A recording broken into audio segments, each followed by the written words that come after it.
Hi, I'm Elaine. Welcome to Top Tip Tuesday on my Stamp with Elaine Facebook page. Today is a little different because it's the launch of our new annual catalogue. It starts on 4th of May up until April 2022. Now, the stamps have been reconfigured, the photopolymer stamps. This bundle happens to be on page 98. The images for the stamp is no longer printed on the acetate sheet. The old style photopolymer stamps, you have the images printed on the back of the thicker acetate sheet, like this.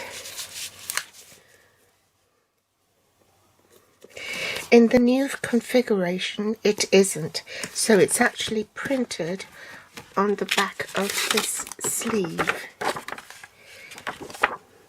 like so. For my top tip, I like to protect my stamps. I feel that they're put on this acetate sheet with this thinner one on top to really protect the stamps, and so I always keep them together.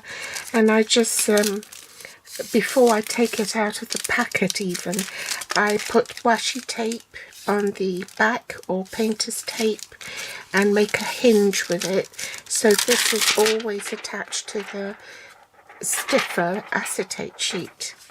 Now with the new style ones, I took some glue dots and I applied glue dots, you can see it here, can't you, onto the images. Sort of, I use quite a lot of glue dots, and then all you have to do is just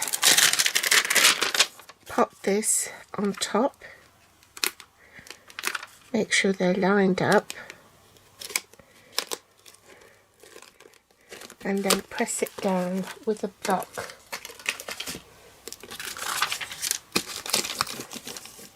To make sure it's stuck properly. And then my stamps are protected. So when I take them out of the box, I'm careful to make sure that the acetate stays stuck to the box. So I place my hand on there just to make sure, and it's always protected. So that's my top tip for today, how to store the newly configured photopolymer stamps. I find that when your stamps get sort of used a lot and they get less sticky, you can always refresh them by washing it in solution of washing up liquid, and then they return to their stickiness. But if you're using it a lot and then you just stick it on the case itself, it doesn't seem to hold as well. So that's why I keep the acetate sheet always. So that's my top tip for today. Thanks for joining me, and I'll be back tomorrow with a project.